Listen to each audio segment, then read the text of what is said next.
मखनीपुर नाम के एक गांव में सुदामा नाम का एक गरीब किसान रहता था।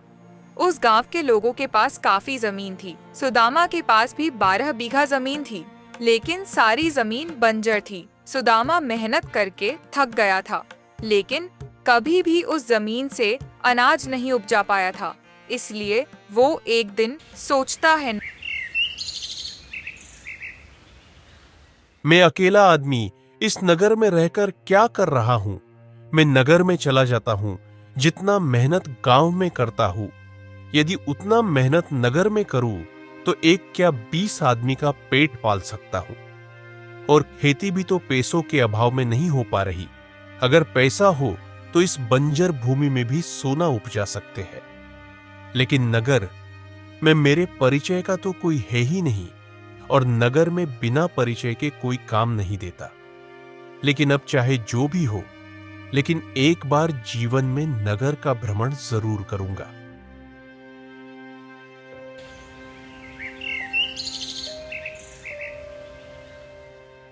सुदामा पूरे मन से तैयार होकर दूसरे दिन नगर के लिए चल दिया।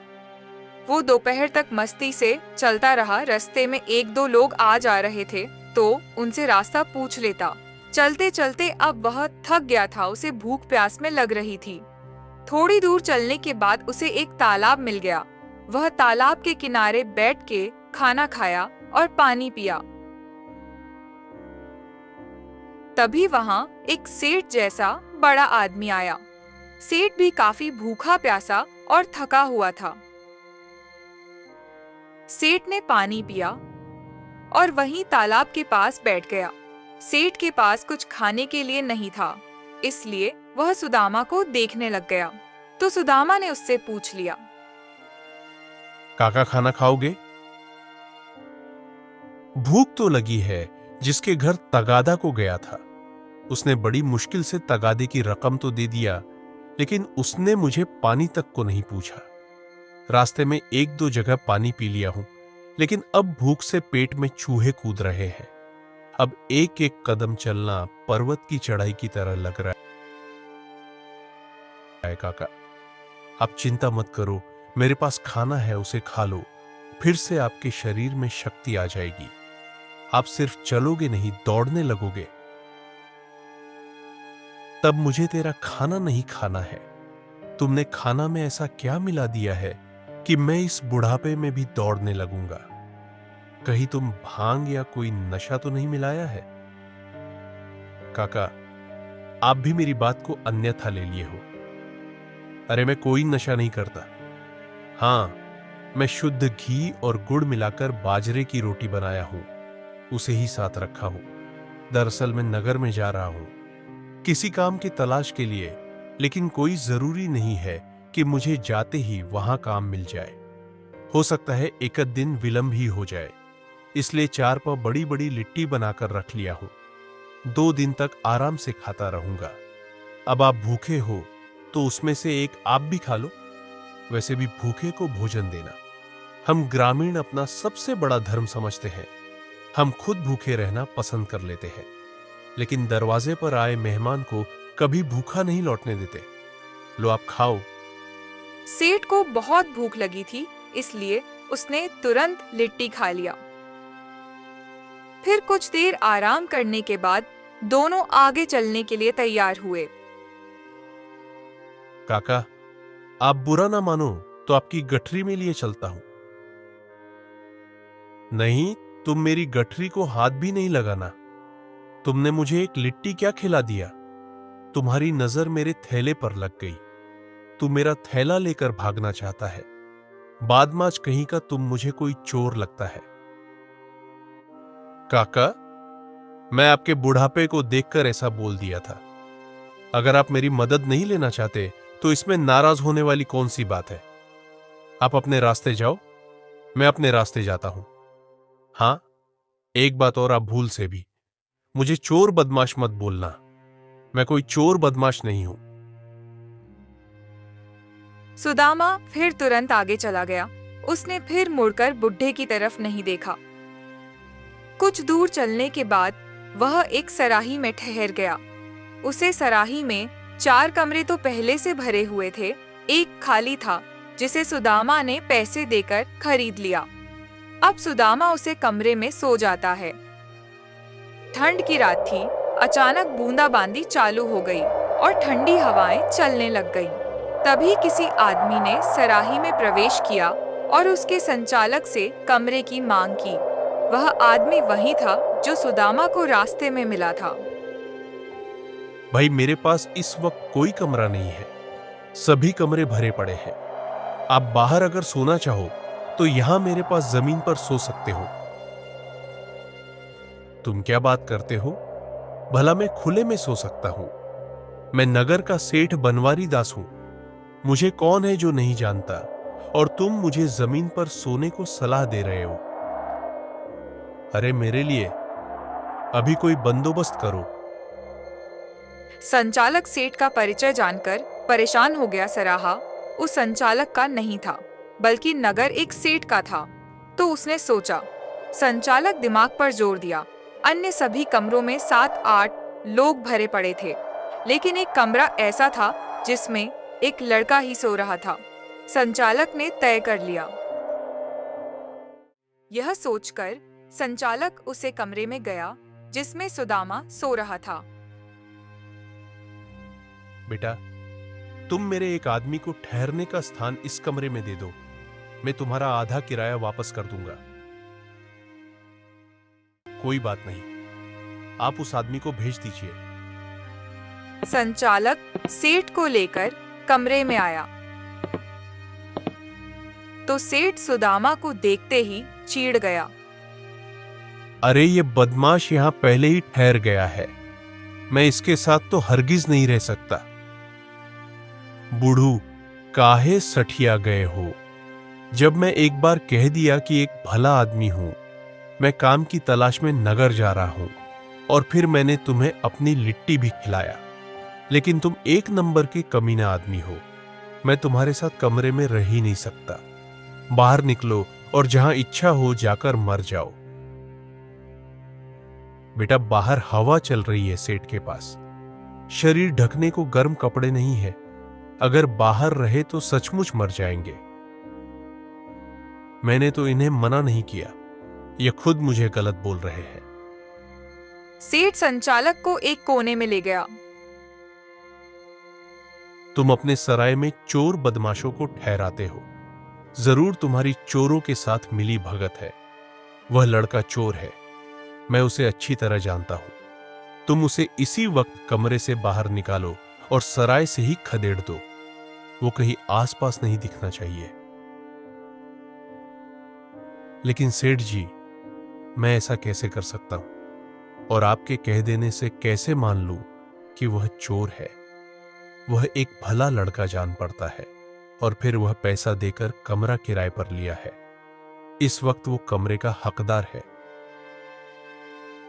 तुम इस तरह मेरी बात को नहीं मानेगा। बड़ा बुरा जमाना आ गया है। बिना रिश्वत दिए कोई सच्ची बात भी नहीं मानता। यह लो 10 सोने की मोहरें, ये तुम्हारे बाल बच्चे के बहुत काम आएंगे। अब तुम मेरी बात ध्यान से सुनो। वह लड़का चोर है और उसे इस सराय में ठहरने का कोई हक नहीं है। सेठ जी, आप नगर के बड़े सेठ हो, आपकी नजर भी बड़ी पारखी है। आप जब कह रहे हो कि वह लड़का चोर है, तो जरूर वह चोर होगा। मैं अभी उसके पैसा वापस कर कमरे से बाहर निकालता हूं। संचालक फिर सुदामा के पास गया। बेटा, दरअसल यह कमरा पहले से सेठ जी को दे दिया गया है। मैं भूल बस तुम्हें दे दिया। अब तुम इस कमरे को खाली कर दो। ये अपना पैसा ले लो और फिर कहीं दूसरी जगह सराय में रहने का जगह तलाशो। काका, आप लगता है चंद पैसों में अपना ईमान बेच दिए हो। अपना ईमान बेच देना अपनी बेटी बेच देने के बराबर होता है। तुम फिर से एक बार सोच लो। तुम्हें गलत काम नहीं करने चाहिए। मेरा क्या है, गरीब आदमी हूं, कहीं भी रात गुजार लूंगा। कहीं जगह नहीं मिली तो किसी पेड़ के नीचे भी बैठकर बिता लूंगा। गरीब की किस्मत ही खोटी होती है, लेकिन उसके बाद भी हमें गर्व रहता है कि हम कभी अपना ईमान नहीं बेचते। बेटा, मुझे माफ करना, मैं सचमुच अपना ईमान बेच दिया था, लेकिन समय रहते तुमने मेरी आंख खोल दी। वह सेठ हम गरीबों को समझते क्या है? बस अपना एक मन बहलाने का खिलौना। अपने पैसे के दम पर हमें नचाना चाहते हैं। सुदामा की बात सुनकर संचालक की आंखें खुल गईं। सेठ जी, आपने मुझे बिकाऊ गधा समझा रखा है जो अपनी लूट के पैसे से मुझे खरीदना चाहते हो। मुझे आप ही कोई चोर बदमाश लग रहे हो। आप ही अपना पैसा लो और इसी वक्त यहां से दफा हो जाओ। मेरे सराय में चोर बदमाशों के लिए कोई जगह नहीं है। सेठ को संचालक से ऐसे जवाब की उम्मीद नहीं थी। फिर दोबारा सुदामा संचालक से आग्रह किया। देखो भाई, मेरी बात समझो। मैं कोई चोर नहीं हूं। मैं नगर का सेठ बनवारी दास हूं। तुम इस तरह मुझे इस खराब मौसम में निकाल दोगे तो मैं कहां जाऊंगा? मैं तो वर्षा से भी कर मर जाऊंगा। और उस लड़के को वर्षा में निकाल दिया तो वह क्या जश्न मनाएगा? अरे बूढ़े हो चले हो, मरने के किनारे आ गए। तुम्हारे मरने से कोई विशेष परेशानी नहीं होने वाली। एक दो दिन घर वाले रो धो करके मना लेंगे कि चलो अच्छा हुआ, सेठ जी की सेवा नहीं करनी पड़ी। लेकिन वह नौजवान मर गया तो उसकी तो अभी सारी उम्र पड़ी है। क्षमा करो भाई, मुझसे गलती हो गई है। मुझे ऐसा नहीं सोचना चाहिए था। सचमुच मैं स्वार्थी हो गया था। स्वार्थ में यह ख्याल ही नहीं रहा कि वो लड़का कहां जाएगा। तुम मुझे उसके कमरे में ही ठहरा दो। मुझे अब कोई उससे चोरी का डर नहीं है। फिर सेठ और सुदामा एक ही कमरे में सोए।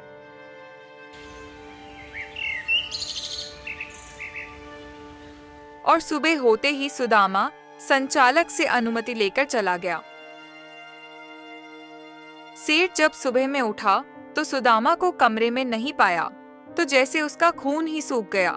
उसने सबसे पहले अपना थैला संभाला तो थैला वहीं पड़ा था और थैले में सारे पैसे भी सुरक्षित थे। फिर सेठ संचालक के पास गया। तुम कमरे का किराया आधा मुझसे ले लो। उसका किराया तो वो लड़का पहले ही दे दिया था। मैं अब उसका दोबारा किराया नहीं ले सकता। सेठ अपना थैला उठाया और नगर की तरफ चल दिया। वो रास्ते में सोच रहा था, हमारा मुनीम अब बुढ़ा हो चुका है। उसने कई बार कह दिया है कि सेठ जी, अब मैं अपने मन के अनुसार काम नहीं कर पा रहा हूं। आपको इसके चलते कोई नुकसान हो, उससे पहले आप कोई दूसरा मुनीम रख लीजिए। वो नौजवान ईमानदार था और उसे भी काम की तलाश थी और मुझे भी एक आदमी की जरूरत थी, लेकिन अब तो वो मेरे हाथ से निकल गया है। ये सोचते सोचते सेठ अपने घर चला गया। उधर सुदामा काम की तलाश में नगर में भटक रहा था। उसने कई लोगों से बात की, लेकिन कहीं भी उसे काम नहीं मिला। फिर उसे एक दुकान दिखाई दी। सुदामा ने उससे पूछा, क्या सेठ जी, आपके पास कोई काम मिलेगा? तुम कौन हो? कहां से आए हो? तुम कैसा काम ढूंढ रहे हो? सेठ जी, मैं मखनीपुर गांव का हूं। मेरा नाम सुदामा है। मैं काम की तलाश में नगर में आया हूं। आप कोई छोटा मोटा काम दे दीजिए। नौजवान, मैं कोई सेठ नहीं हूं। मैं एक सेठ का मुनीम हूं। हमारे सेठ जी अभी गांवों में तगादा के लिए गए हुए हैं। यदि वह आ जाते हैं तो उनसे सलाह लेकर कुछ बता सकता हूं, परंतु तब तक मैं तुम्हारी कोई मदद नहीं कर सकता। तुम अभी यहां से जाओ, फिर चाहो तो कल सुबह आ जाना। फिर वो निराश होकर वापस चल दिया। ये नौजवान है, गांव का है, शक्ल सूरत से भी बहुत सीधा लगता है। और फिर मेरी बेटी सुनीता सयानी हो चली है। मेरे पास पैसे नहीं है कि उसके हाथ पीले कर सकूं। एक बेटा है तो अपनी पत्नी में ही मस्त रहता है। बहन का विवाह होगा या नहीं होगा, इससे उसको कोई फर्क नहीं पड़ता। लेकिन यदि मैं अक्ल से काम लूं तो बिना पैसे के भी काम बन सकता है। ये कोई बुरा लड़का नहीं है।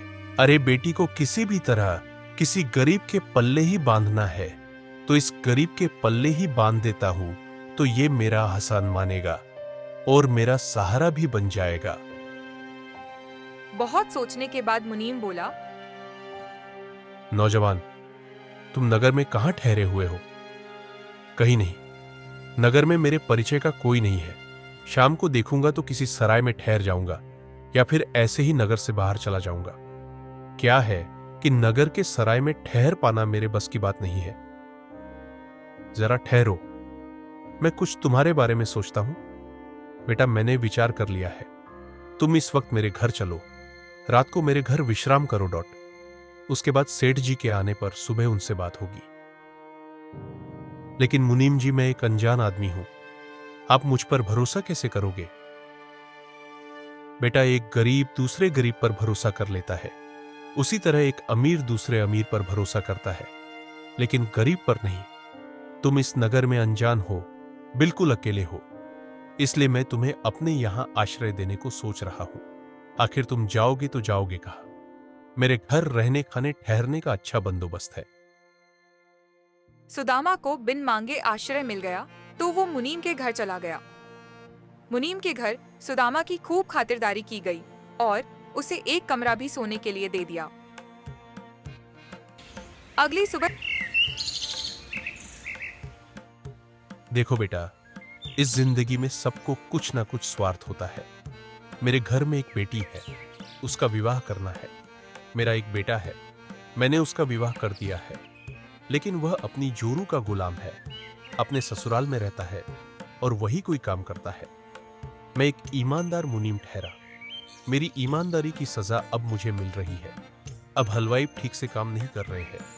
अब मुझे आराम चाहिए, लेकिन अपना और बेटी के पेट पालने के लिए मेहनत कर रहा हूं। मेरी कमाई भी उतनी ही होती है कि जिससे 2 वक्त की रोटी का काम चल सके। मालिक की कृपा से भगवान ने मुझे यह अपना घर दे दिया है, तो रहने को तो कोई दिक्कत नहीं है। आदमी कहीं भी मेहनत मजदूरी कर अपना गुजारा कर सकता है। देखो बेटा, मेरी भी तुमसे एक स्वार्थ है। मैं चाहता हूं कि तुम मेरी बेटी से विवाह कर लो और मेरे घर में रहो। मैं अपना काम तुम्हें सेठ से कहकर दिला सकता हूं। तुम सेठ के पास का काम कर सकते हो? मुनीम जी, आप मेरे पर इस तरह भरोसा कैसे कर सकते हो? मैं एक अनजान आदमी हूं, फिर आप अपनी बेटी का हाथ मेरे हाथ में देना चाहते हो? बेटा, मैं तुम्हारे हाथ देखकर पहचान गया हूं कि यह हाथ कभी अपनी पत्नी का हाथ नहीं छोड़ सकता। तुम मुझसे वादा करो तो मैं अभी सेठ जी से चलकर बात करूं। सुदामा के दोनों हाथों में लड्डू थे। वो एक स्त्री की चाहत तो कब से पाले हुए था। वो उसे मिल गई और साथ में एक अच्छा काम भी मिल गया। मुनीम उसे लेकर सेठ के पास गया तो सेठ आश्चर्यचकित हुआ। बेटा, तुम सराय में मुझे सोते हुए छोड़कर कहाँ गायब हो गया? मैं तुम्हारी तलाश बहुत किया। मैं तुम्हें अपने यहां काम पर रखना चाहता हूं। मुझे एक ईमानदार आदमी की बहुत जरूरत है। और फिर मुनीम जी भी अब मुझसे छुट्टी चाहते हैं। मैं मुनीम जी को भी खाली हाथ घर नहीं भेजूंगा। ये बचपन से हमारे साथ कारोबार में बहुत मदद किए हैं। आज मेरे पास जितना भी धन है सब मुनीम जी की ईमानदारी के वजह से है। मैं इन्हें 5000 स्वर्ण मुद्रा गुजारे के लिए दूंगा कि यह घर में बैठे भी रहे, तब भी इनकी जिंदगी सुख से गुजर सके। मुनीम जी, ये लड़का अभी नया है, इसे काम की समझ नहीं है। आप इसे 4 महीने काम सिखाइए। सेठ जी, 4 महीने ही नहीं, मेरा जब तक हाथ पैर चलेगा मैं इसे अपना काम सिखाता रहूंगा। सेठ जी, ईमानदारी का फल कितना मीठा होता है मैंने जान लिया है। मेरी ईमानदारी के चलते ही घर बैठे मेरी बेटी के लिए यह लड़का मिल गया है। हाँ मुनीम जी, रात भर में बेटी का रिश्ता भी पक्का कर लिया। यह बहुत अच्छा हुआ। अब इसे नगर छोड़कर घर जाने की जरूरत नहीं पड़ेगी। एक ईमानदार आदमी हमेशा हमारे साथ रहे। इससे अच्छा क्या हो सकता है? इस तरह सुदामा सेठ के पास काम करने लगा और मुनीम ने अपनी बेटी का विवाह सुदामा से करा दिया और मुनीम की लड़की भी खुशी खुशी सुदामा के साथ अपने पिता के घर रहने लगी। एक दिन सुनिए जी, आप गांव से हो तो आपके पास जमीन तो होगी ही। हाँ, मेरा घर भी है और मेरे पास 12 बीघा जमीन भी है, लेकिन वह ऊसर है। कारण है कि पैसे के अभाव में खेती नहीं हो पा रहा था, जिसके कारण हमारा खेत बंजर हो गया। लेकिन जब मेरे पास पैसा हो जाएगा तो एक बार कोशिश करूंगा कि मजदूर लगाकर सारे खेत की मिट्टी पलटवा दूं। फिर उसमें कोई सीजनल फसल लगाने लगूंगा। जब खेत उपजाऊ हो जाएगा तब तो मैं उसे पट्टे पर भी दे दूंगा, उससे भी कुछ आय हो जाया करेगी। आप सिर्फ वक्त के मारे हो, वरना किसी के पास इतनी ज्यादा जमीन हो तो वो भला किसी का नौकर क्या बनेगा। मेरी इच्छा रही है कि मैं नगर छोड़कर गांव में बस जाऊं, लेकिन अभी नहीं। आप पहले अच्छे से एडजस्ट हो जाओ, हम 5 साल बाद ही यहाँ से चलेंगे। इस तरह सुदामा अपने काम में रम गया। उसने फिर कभी पीछे मुड़कर नहीं देखा। अब धीरे धीरे 5 साल बीत गए और सुदामा का एक पुत्र भी हो गया।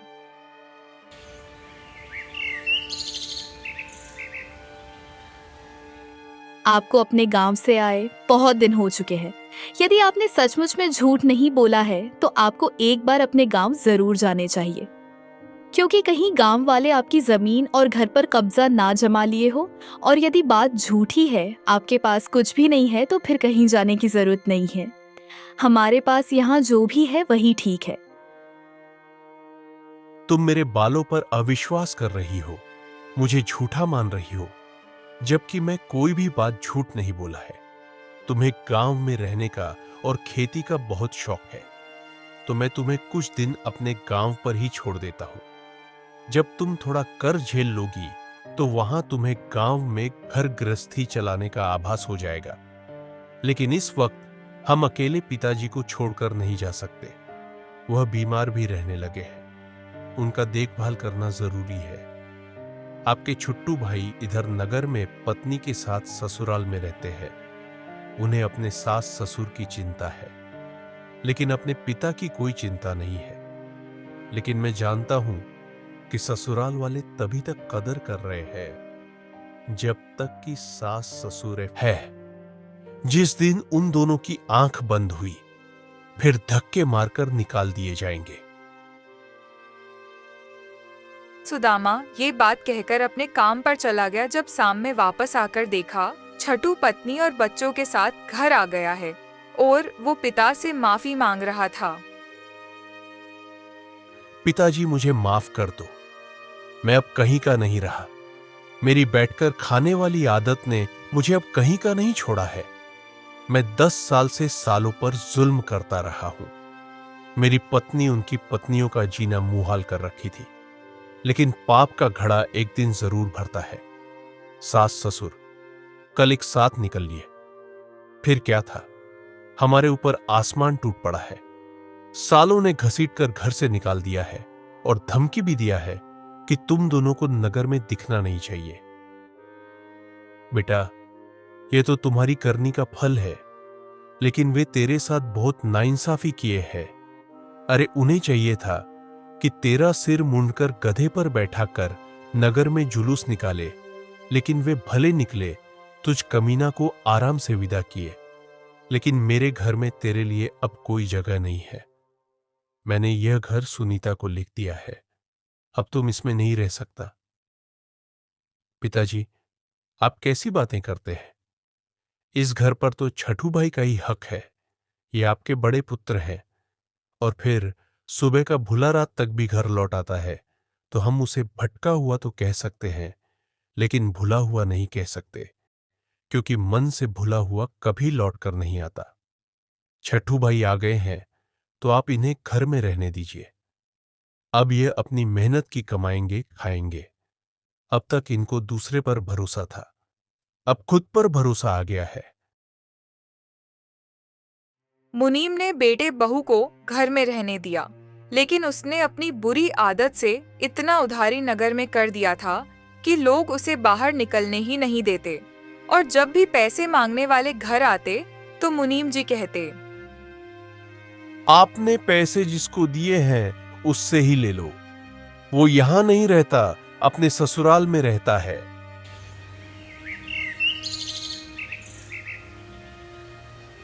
अब मैं ना तो तेरा खर्चा उठा सकता हूं, ना ही तेरे लिए अब झूठ बोल सकता हूं। मैंने कभी जिंदगी में खुद के लिए झूठ नहीं बोला है। तुम ऐसा करो कि किसी दूसरे नगर में जाकर कोई काम करो, अपनी पत्नी और बच्चों को यहीं छोड़ दो। पिताजी, भाई को आप मेरे ससुराल वाले गांव भेज दीजिए, वही गांव में रहकर खेती करे। सुदामा के पास बहुत जमीन है, अगर मेहनत से काम करेंगे तो उसमें फल जरूर निकल आएगा। वहां क्या सुंदर सुझाव दी हो, भाग्यवान। मुझे कभी इस बात का ख्याल ही नहीं आया कि मैं अपनी सारी जमीन में फलदार पेड़ लगा दूं। 510 साल पेड़ों की सुरक्षा कर देने के बाद बैठे बैठाए जिंदगी भर फल देते रहेंगे। इतना देंगे कि हम उम्र भर उस फल को बेचकर अपनी तकदीर बदलते रहेंगे। बेटा, सुनीता बेटी किसकी है? उसकी मां बहुत चतुर थी, उसी के सुझाव से मैंने कभी ईमानदारी नहीं छोड़ा। लेकिन मेरी गाय जैसी पत्नी ने कामचोर बैल को जन्म दे दिया। अब इस बैल को ही हम काम देंगे कि वह मखनीपुर में जाकर उस जमीन में फलदार वृक्ष लगवाए और फिर वहां उसकी सुरक्षा 3 से 4 साल तक करे। मैं 100 सर्व मुद्रा अभी दे देता हूं, फिर जो भी खर्चे और लगेंगे मैं उसे दे दूंगा। अब इसकी पत्नी और बच्चों की जिम्मेवारी मेरी है। महीने 2 महीने में आकर पत्नी से मिलना रहेगा, या चाहेगा तो साथ भी लेता जाएगा। नहीं नहीं, मुझे अब पत्नी के साथ वहां रहने की जरूरत नहीं है। मैं पत्नी के इशारों पर बहुत नाच चुका हूं। अब मुझे स्वतंत्रता चाहिए। अकेले रहूंगा तभी कुछ कर पाऊंगा।